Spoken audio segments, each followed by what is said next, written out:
என்ன செய்ய போறோம்னா கத்திரிக்காய் முருங்கைக்காய் பொரியல் செய்ய போறோங்க. அதுக்கு தேவையான பொருட்கள் பார்த்துக்கோங்க. உளுத்தப்பருப்பு தேவையானது, 4 வெங்காயம், 3 தக்காளி, கத்திரிக்காய் 1/4 கிலோ, 2 முருங்கைக்காய், தேங்காய் அரை முடி, பூண்டு தேவையானது, கறிப்பில் தேவையானதுங்க. இந்த மாதம் புரட்டாசி மாதம் இருக்கிறதுனால நம்ம காய்கறியை தான் போட போகிறோம்.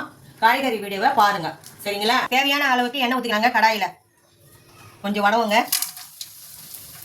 கொஞ்சம் உளுத்த பருப்புங்க, தேவையான உளுத்த பருப்புங்க,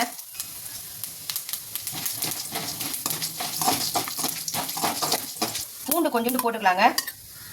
தேவையான பூண்டுங்க வாசனைக்காக. இப்போ வெங்காயம் போட்டுக்கலாங்க. கத்திரிக்காய் முருங்கைக்காய் பொரியலுக்குங்க இது. தக்காளியும் போட்டுக்கலாங்க.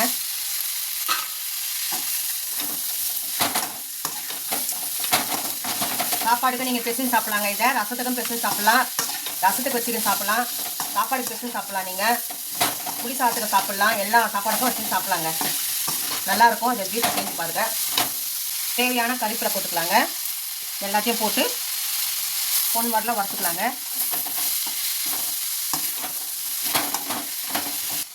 ஒரு டீஸ்பூன் சால்ட்டு, 1 டீஸ்பூன் மஞ்சாத்தூள், 2 டீஸ்பூன் மிளகாத்தூளுங்க.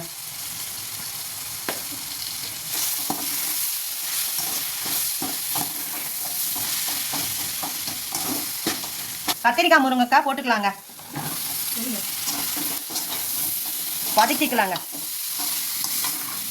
கத்திரிக்காய் முருங்கைக்காய் போட்டு நல்லா வதக்கிக்கணுங்க. 1 கிளாஸ் தண்ணி ஊற்றிக்கலாங்க.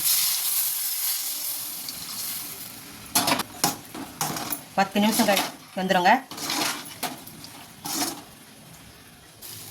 குக்கு மாதிரி ஆயிடுச்சு பாருங்க.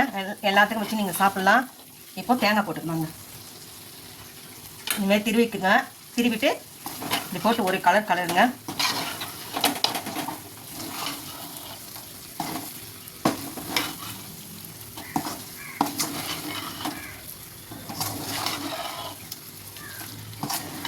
கத்திரிக்காய் முருங்கைக்காய் பொரியல் ரெடிங்க. எல்லாத்துக்கும் வச்சு சாப்பிட்லாம். நன்றி, வணக்கம். எங்களுக்கு ஆதரவு கொடுங்க.